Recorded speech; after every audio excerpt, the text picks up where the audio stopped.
Streetlights aren't supposed to know your name, but when I stepped into that abandoned district, the last working lamp flickered and whispered mine. I froze, because no one alive should have known it. If you're ready to step into a world where memory bleeds through iron and light itself refuses to forget, hit that like button, subscribe, and settle in. Tonight's story is about a lantern, a forgotten street, and the terrible beauty of remembrance. The city had outgrown itself.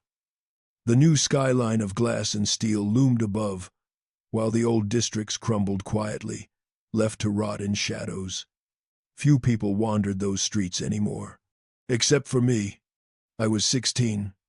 Lonely. The kind of kid who'd walk for hours just to avoid going home. That's how I found the district. Cobblestones fractured, storefronts sealed with rust, silence so deep even the stray cats avoided it. And then there was the lantern. An old iron streetlight, the last one still burning. Not white like the modern lamps, but a tired, amber glow. It hummed faintly, like an old throat clearing itself. I passed it once, then again. And one night, it spoke. The sound wasn't a voice. Not exactly. More like the creak of metal shifting, the hum of current flickering in its throat. But somehow, I understood it. You walk heavy, child, like the soldiers once did. I froze. No one was there. Just the lamp, haloing me in sickly gold. That was the beginning. The next night, it spoke again. Not my name this time, but someone else's. A name I didn't recognize. Then another, and another. Each whispered like a litany of ghosts. Lydia kissed here. Hector died here. The baker's son carried dynamite here. It remembered everyone who had ever stepped beneath its glow.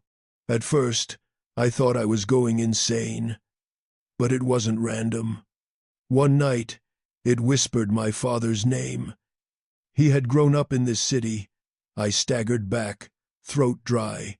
He passed here as a boy, carrying bread, singing to himself. The lamp remembered him, remembered everyone. On the fourth night, I asked it a question.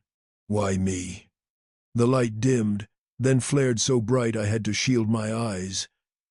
When the afterimage faded, words etched themselves across the foggy glass of its bulb, twisting shadows forming letters. Because they will take me, and I will be gone. Someone must carry what I remember. I didn't know what to say, but I kept coming back. The more I listened, the stranger the memories became. It remembered not only people, it remembered storms, earthquakes, the sound of hooves when the city still had horses. It remembered arguments that never ended, fights where the words still echoed faintly, as though time itself had left behind an imprint. Once, it whispered of a woman who had vanished beneath it, not into an alley, not into the night, but into the light itself. And as the lamp spoke, I began to see things. Shadows crossing the street when no one was there. Couples holding hands gone when I blinked. Soldiers marching silently, their boots echoing in a rhythm my heart started to match.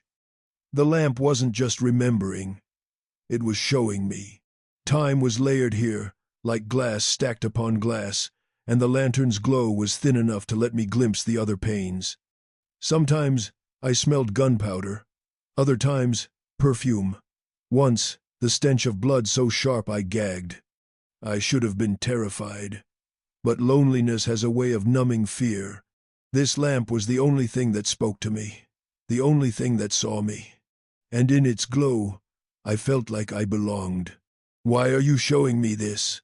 I asked. The lantern's filaments hissed. Because you will choose. Silence or remembrance. What do you mean? They are coming with trucks. They will tear me down, melt me, forget me, unless you carry what I hold. Carry it. How? The glow flickered. Then, for an instant, The shadows on the cobblestones rearranged themselves into letters. Step closer. I obeyed. When I stepped beneath the lantern's crown of light, it flared again. And this time, it opened. Not physically, the glass didn't shatter, the iron didn't bend, but something unfolded. A door made of light and memory. And I fell through. I wasn't in the street anymore. I was in all streets at once. Lovers kissed around me. Criminals fled past. Revolutionaries whispered in my ear. My own father as a boy darted by, laughing with bread under his arm. Every life the lantern had ever touched, I was standing inside them, drowning in them. Voices crashed through me, tens of thousands.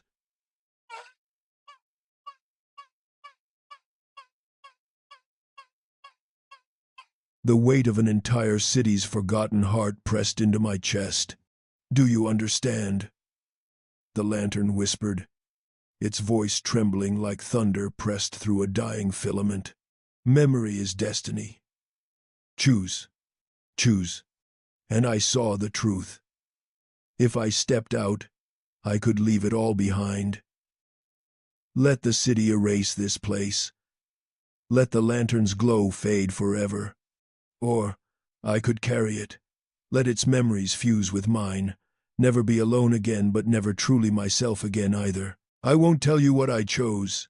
But every time I walk the streets now, I see people differently. Strangers glow faintly, their stories shimmering like shadows only I can see. And sometimes, when I pass a streetlight, I swear it flickers in recognition. If this story left you questioning what lingers in the corners of your own city, hit that like button and tell me in the comments.